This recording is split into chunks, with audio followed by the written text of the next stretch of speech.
So, good afternoon, everybody. And we are learning just now chapter number 12, which is ratio and proportion. And in ratio and proportion, we had to learn the concept of ratio, concept of proportion, and finally, we were on the topic unitary method. And actually, I have in my mind that I have given you to solve question number 1 to 5 of exercise 12.3. If you remember, I told you to try it, but I know that different types of students are there in the classroom. So many of the students have difficulty to solve this type of question. So that's why I am going to solve all the question one by one, and you people have to check your solution if you have solved, and if you have not solved, then try to understand and solve it yourself.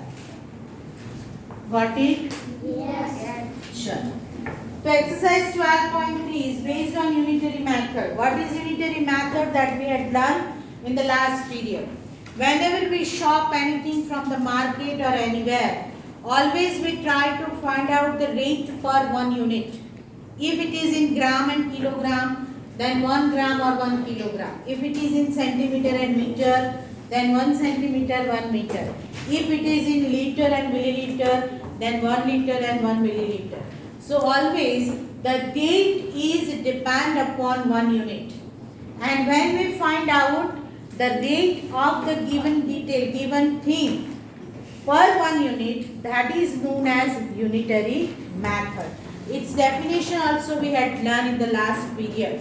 Okay, so let us move ahead with exercise 12.3. I am going to write directly the answer, but you people have to copy the question also.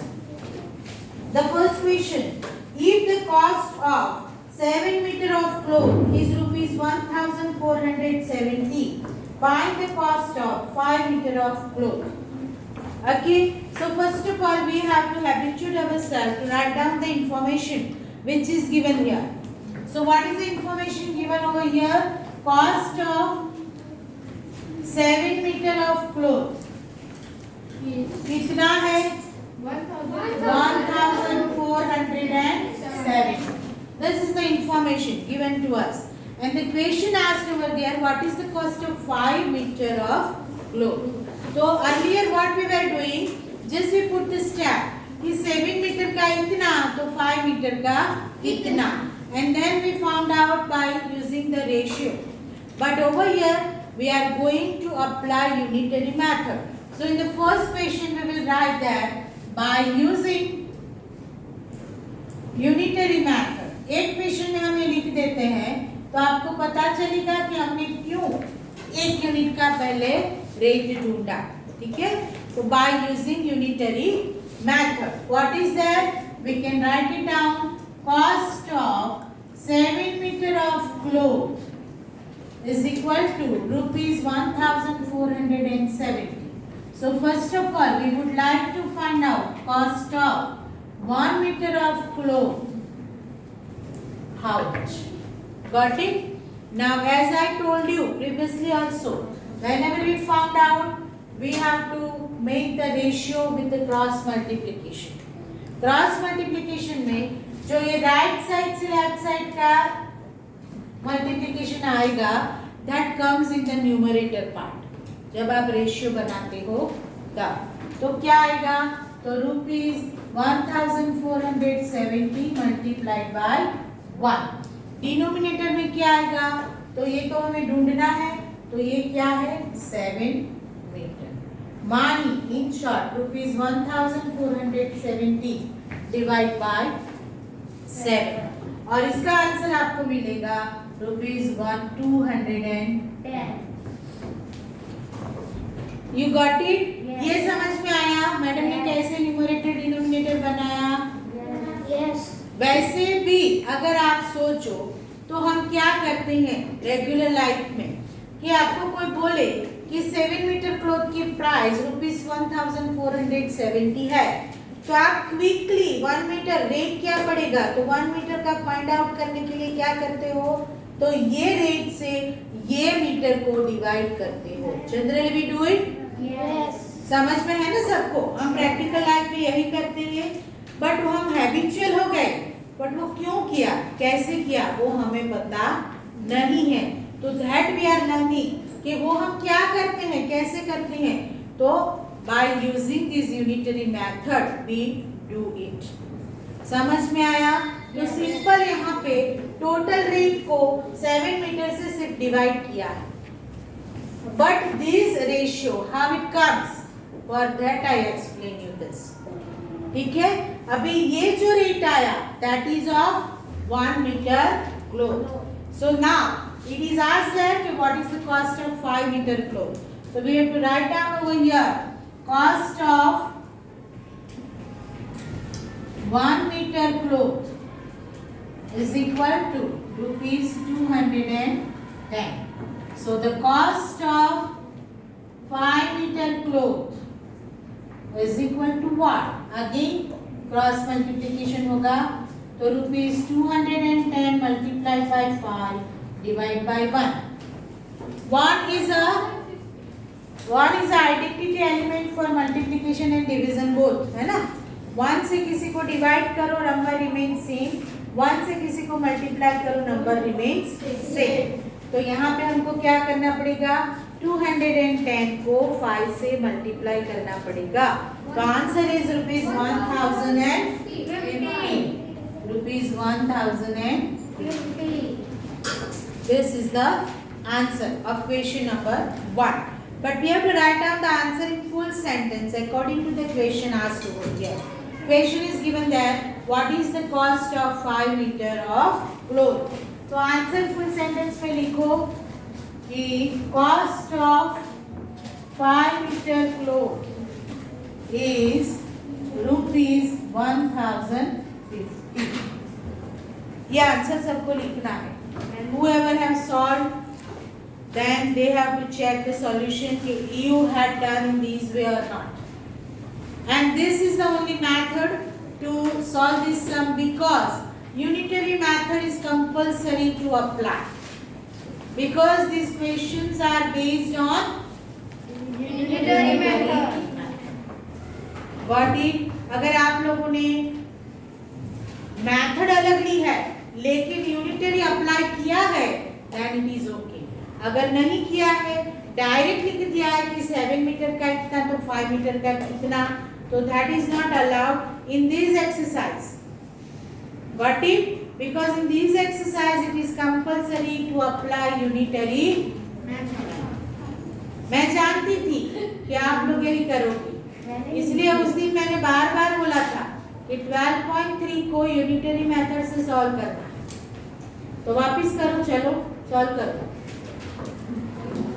चलो let us move ahead with question number 2.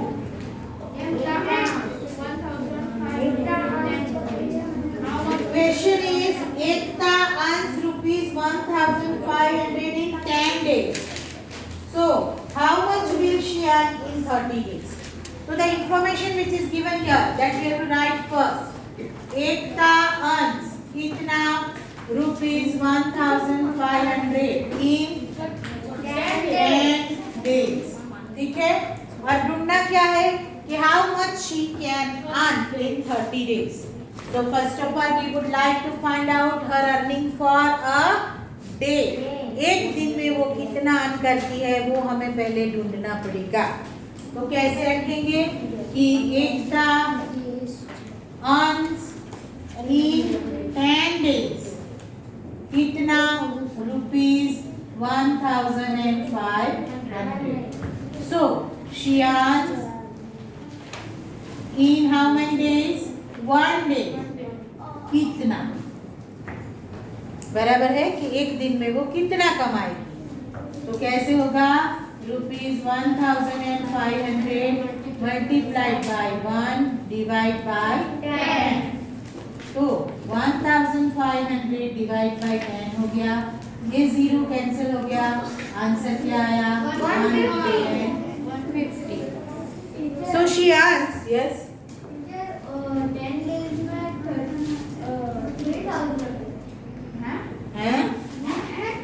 हमारे तो book में बेटा 1500 है।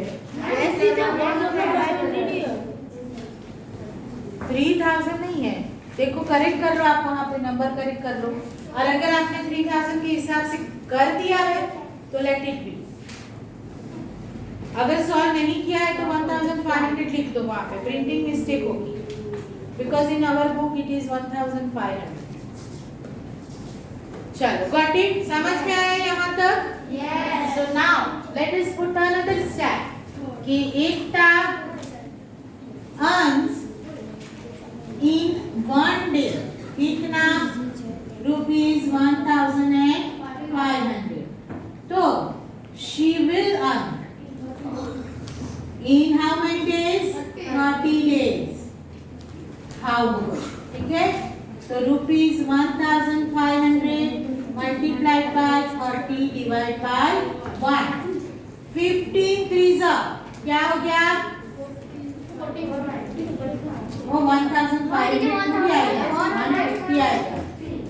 तो हाँ करते चले सब। 4005। मैंने सोचा कि एक जीरो कैसे बढ़ गया, क्योंकि मैंने ये क्वेश्चन खुद भी सॉल्व किए हैं और मैं अभी सॉल्व करके आई 61 में। ठीक है, तो ये हो गया ₹4500। Complete the answer with full sentence. What is the question asked here? कि how much will she earn in 30 days? So you have to write down here. Ekta will earn ₹4500 in 30 days. अभी मेरे जैसे teacher होंगे तो exam में 30 days नहीं देके month भी यूज कर सकते हैं कि how much will she earn in January. तो जनवरी के कितने डेज होते हैं? 31। तो आपको यहाँ मल्टीप्लिकेशन में क्या आएगा? 31 आएगा। फिर मैं ये भी लिख सकती हूँ कि how much will she earn in February month. बराबर, क्योंकि मैं किसी बुक से डायरेक्ट कॉपी नहीं करती हूँ, क्वेश्चन मेरे दिमाग से आता है। वो तो आपको सोचना पड़ेगा ना, वो तो टीचर हाँ, तो teacher will give the clue to you ना कि लीप ईयर है कि नहीं। समझ में आया? तो ये एक ही पावर है जो यूज करने से बढ़ती है, बढ़ेगा, नहीं तो चलो डन। क्वेश्चन 1 and 2 क्लियर है सबका? चलो, so let us move ahead to question number 3। Question 3 में क्या दिया है, कौन पढ़ेगा? पढ़ो। If it has rained to 76 millimeter in the last 3 days, how many centimeter of rain will fall in one full week, 7 days? Assume the rain continuing to fall at the same rate. Okay, so rainfall की बात की है, बराबर ना? यहाँ पे आप देखोगे तो information is given in millimetre and the question asked in centimetre. So what is the relation between millimeter and centimeter?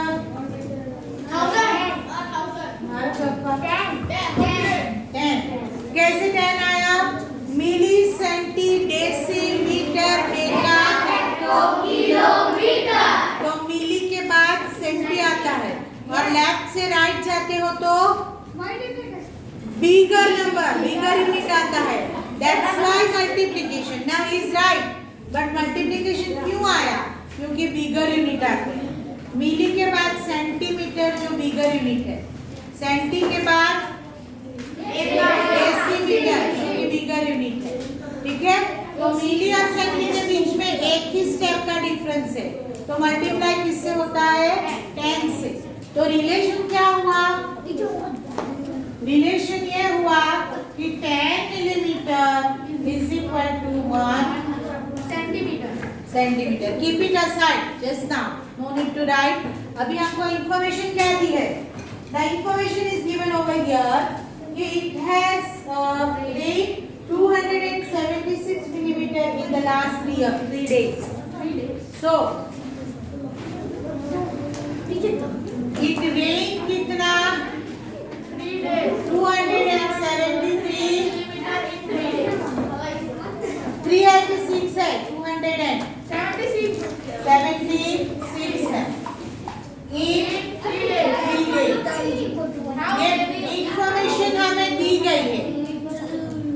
people are talking. Is there any problem?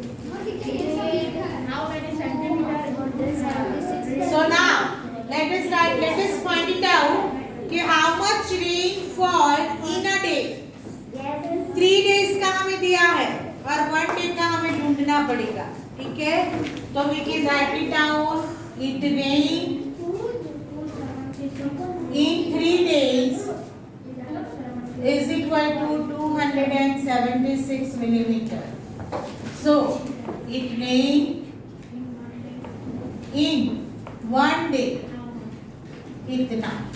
तो 276 millimeter multiplied by 1 divide by 3. 276 divided by 3, 92 millimeter. Got it? 92 आया? चलो. Now what is asked there कि एक week में कितना होगा? अगर same strength में रेनफॉल हुआ तो एक वीक में मानी how many days a week has? 7. So we have to find out in it rain in 1 day is equal to 92 millimeter. So it will be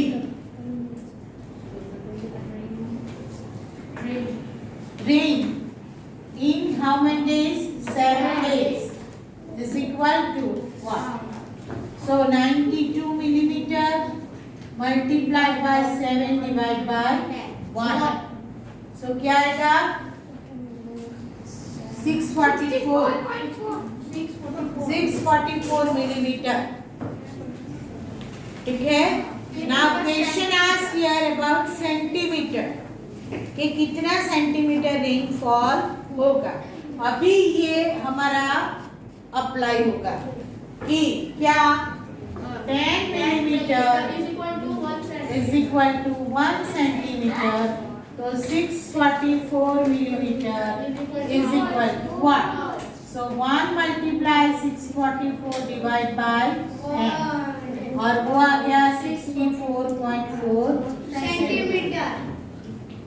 यहाँ पे मैंने अप्लाई किया डेसिमल फ्रैक्शन का नॉलेज है ना, तो आपको fraction and decimal fraction clear होने चाहिए.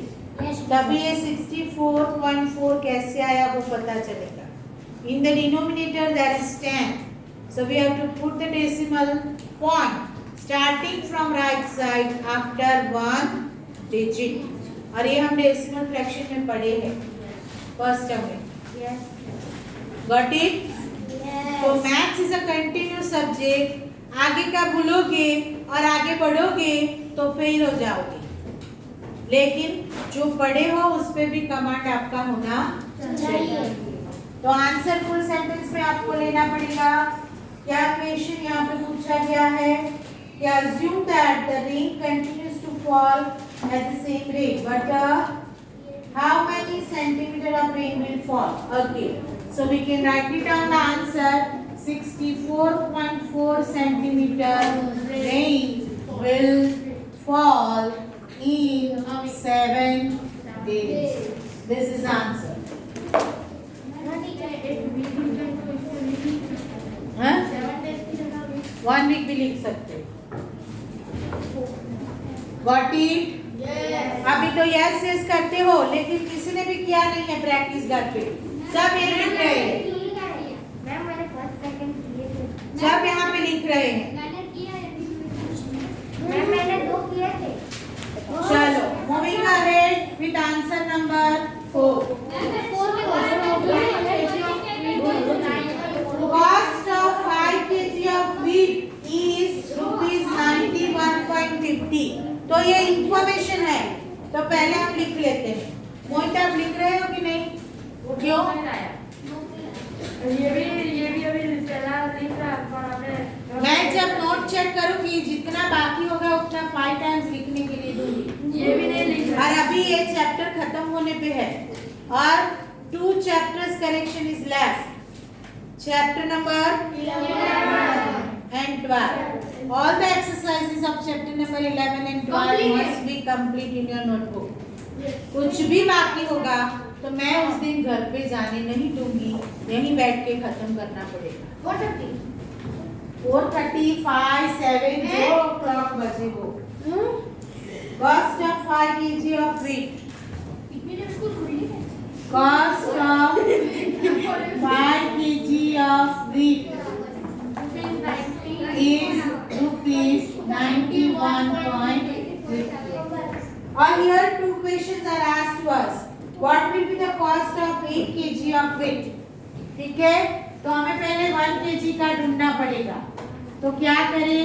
Cost of 5 kg wheat is equal to rupees 91.50. So cost of 1 kg wheat is equal to what?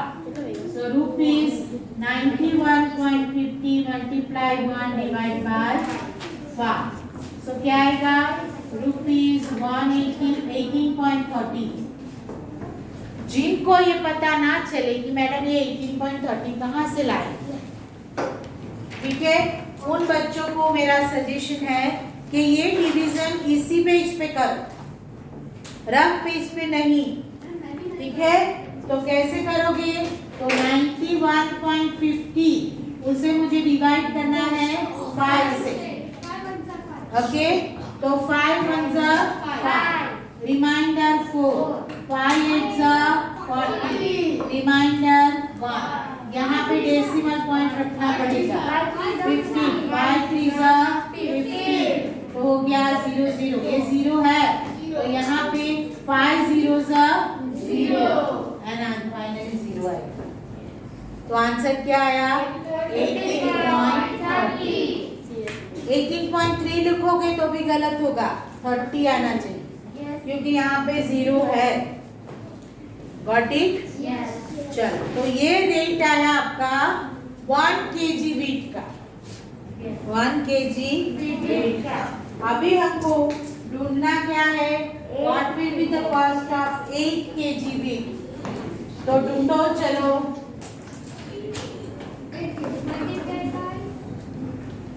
Rate of 1 kg wheat is equal to 18.30. So rate of 8 kg wheat is equal to what? ये है ना, मेरी तरह से जोर से बोल बोल के लिखना चाहिए, मिक्स क्लास में नहीं, क्लास में नहीं। क्यों? क्योंकि आपको याद रह जाता है कि स्टेप कैसे बनता है, नहीं तो हर बार आप ऐसे सोचते रहोगे कि मैं स्टेप कैसे बनाऊं। स्टेप कैसे बनेगा? मेथड। हाँ, मेथड आपको याद रखनी है। तो we can write it down over here. Cost of 1 kg wheat क्या है? 18.30 minus 15 Cost of 0 8 kg wheat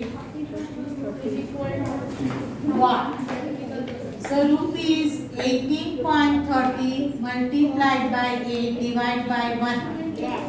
तो 1 से डिवीजन करोगे, इट मेक्स नो डिफरेंस। तो अभी हमको क्या करना है? 18.30 multiplied by 8. cost of 8 kg wheat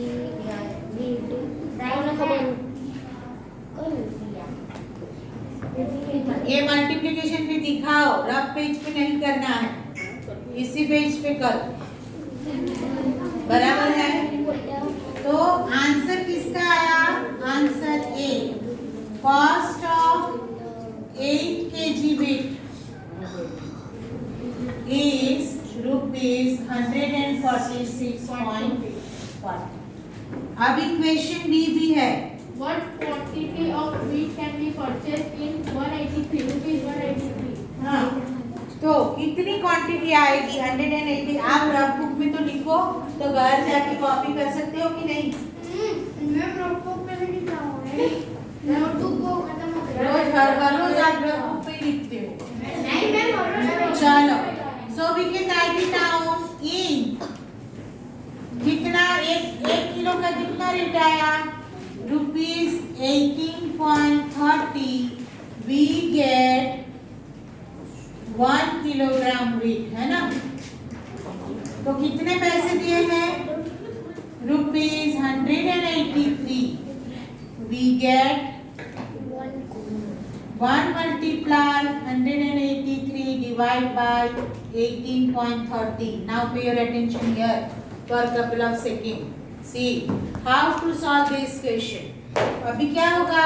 183 divide by 18.30. 18.30 अगर नॉर्मली है तो to write it down in improper fraction we write it in this way 1830 divide by 100. Clear हो सब? हम ऐसे लिखते हैं बट ये टर्म कहाँ पे है? डिनोमिनेटर में, तो इसका उल्टा हो जाएगा. 100 कहाँ जाएगा? न्यूमरेटर में, एंड 1830 कहाँ जाएगा? डिनोमिनेटर में. तो 183 multiplied by 100 divide by 1830. Clear हो गए? अभी क्या होगा? ये 0 0 यहाँ कैंसिल हो गया. रहा क्या? 183 183, तो ये भी कट. आंसर क्या आया? रुपीस थोड़ी ना है, 10 किलोग्राम विथ. 183 में कितना किलोग्राम आएगा? तो 10 किलोग्राम. और ये आंसर फुल सेंटेंस में लिखो. आंसर बी कि in rupees 183 we purchase 10 kilogram weight. Teacher धीरे धीरे टीचर लिख रहा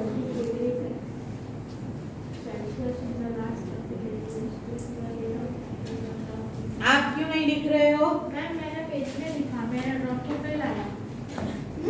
अभी भूल गए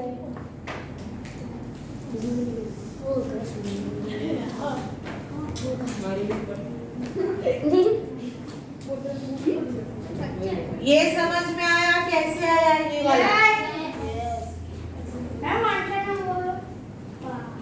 पेन अंदर रख दो पहले. बहुत भूख लगी क्या? रिसेस तो अभी गई. इसलिए भगवान ने ये मास्क की गिफ्ट दी है, क्योंकि वो बताना चाहते हैं कि बुरा मत स्मेल करो और बुरा मत बोलो. अपनी टंग और नोज का यूज प्रॉपर करो. उनका बस है तो ये भी बंद करवा दें.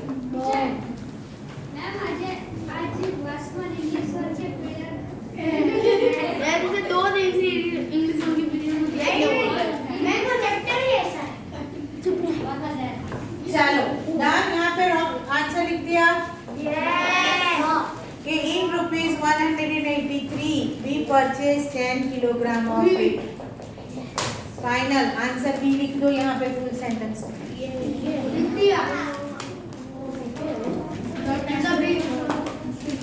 Let us move ahead to the next question. Question number 5. The temperature dropped 50 degrees Celsius in the last 30 days. The rate of temperature remained the same. How many degrees? Will the temperature drop in the next 10 days? तो यहाँ पे आपको समझना पड़ेगा कि temperature drop 50 degree Celsius in the last 30 days. तो पहले वो इंफॉर्मेशन लिख ले.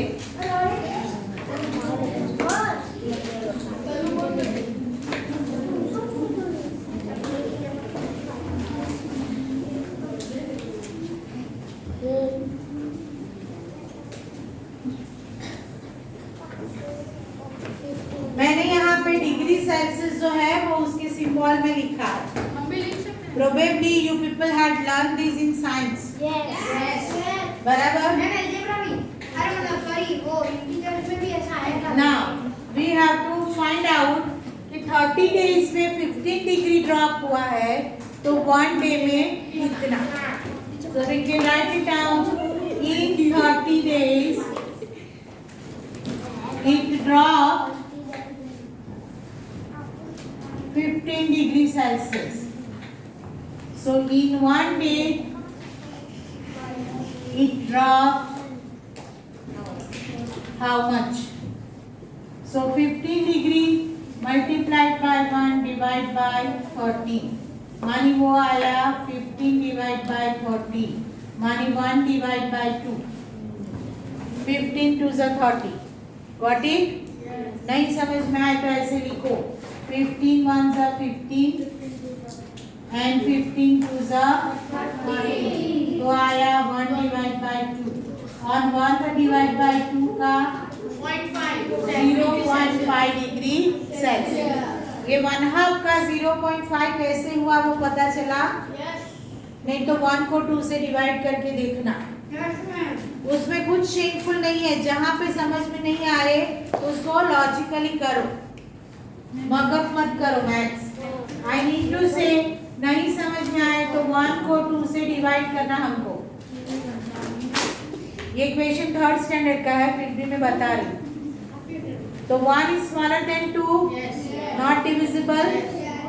तो 2 zeros are 0. 1 आ गया, यहाँ डेसिमल रखो, यहाँ 0 रखो. तो 2 5 are 10.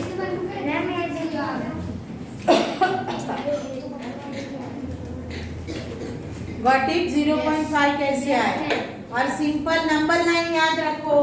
तो ये नंबर लाइन है, ये 0 है, ये 1 है और उसको इक्वल 2 पार्ट में आप डिवाइड करते हो तो यहाँ पे एग्जैक्ट हाफ आया. इसे हम ऐसे लिखते हैं कि 1/2. 2 parts of whole 1. ओके, तो this is 1 part out of 2. But आपने अपने रूलर पे देखा हो तो ये मिडल वन पॉइंट थोड़ा लंबा आता है तो उसे हम बताते हैं 0.5.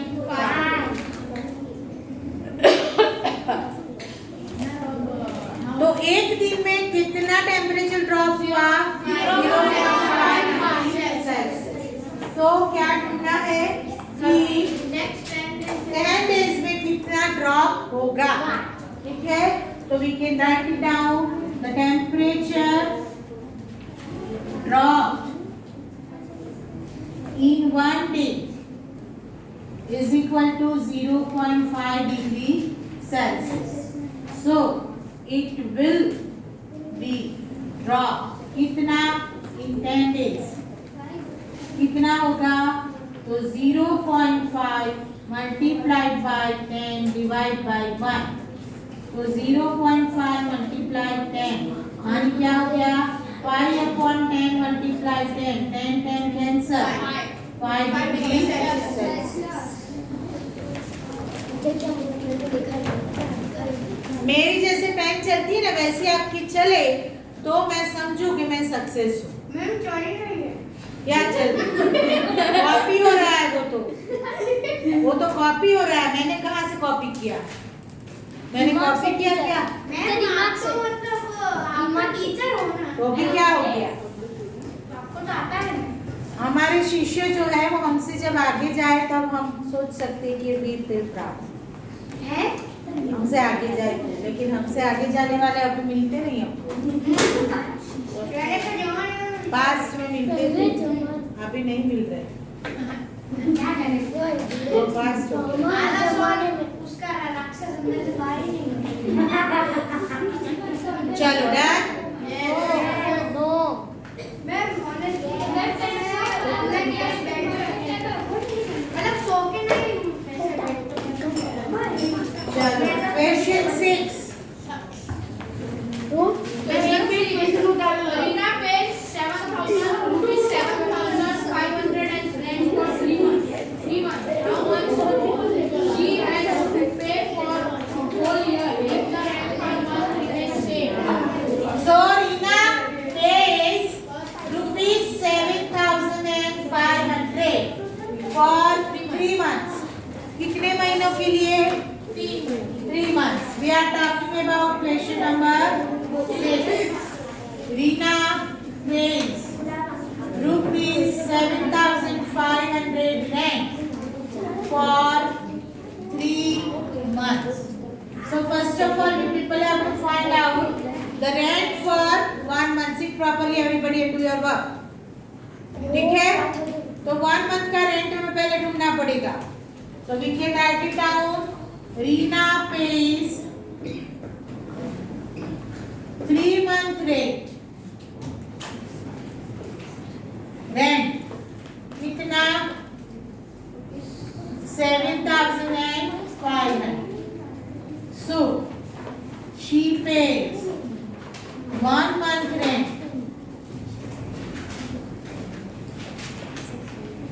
So rupees 7,500 multiplied by 1 divided by 3.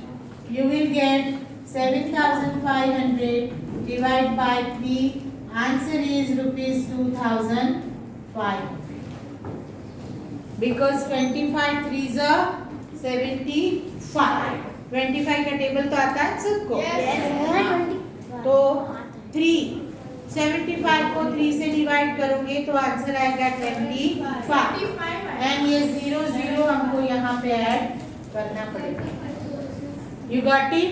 So she pays 1 month rent is rupees 2,500. So 1 year का कितने मंथ आएंगे? 360. मंथ कितने आएंगे? 12. So we can write it down. Rina pays 1 month rent is equal to rupees 2,500. So she will pay 12 month rent is equal to what? So rupees 2,500 multiplied by 12 divided by 1. यहाँ multiplication करोगे you will get rupees 30,000. 25 multiplied 12 करोगे 300 आएगा. ठीक है, और 2 zero को add करना पड़ेगा क्योंकि 2500 है.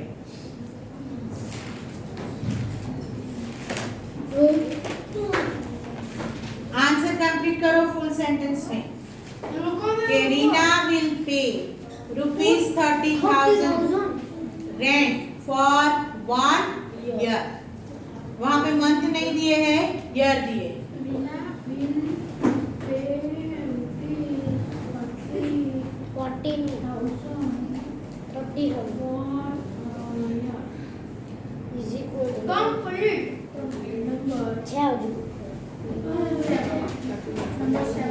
चलो cost of 4 dozen bananas is rupees 180. How many bananas can be purchased for rupees 90? तो 1 dozen banana की कॉस्ट दी है तो कितने डजन की ढूंढनी पड़ेगी?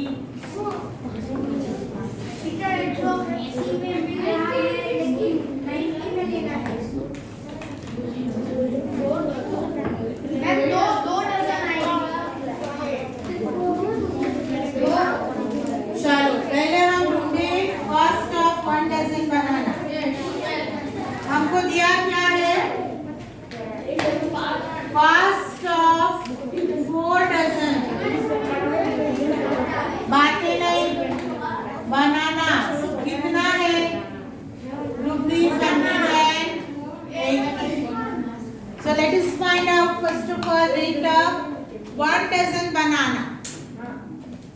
1 डजन बनाना का रेट पहले ढूंढते हैं. ठीक है, cost of 4 dozen banana is equal to rupees 180. So cost of 1 dozen banana is equal to how much? Rupees 180 multiply 1 divide by 4. मानी 180 को 4 से डिवाइड करो, रुपीज 45 आएगा. यहाँ नहीं समझ में आया? 180 को 4 से डिवाइड करो तो मिल जाएगा. हाँ 445 का 180 के 4 इक्वल पार्ट करोगे तो 45 आएगा. चलो अभी आया कॉस्ट ऑफ 1 डजन बनाना और हमको ढूंढना है कि 90 रुपीस में कितने डजन बनाना हमको मिलेंगे. So we can find out for rupees 45 we get 1 dozen banana. So for rupees 90 we get, so 1 multiply 90 divide by 45 twos are 90. So that's why we can get over here 2. 2 dozen is the answer.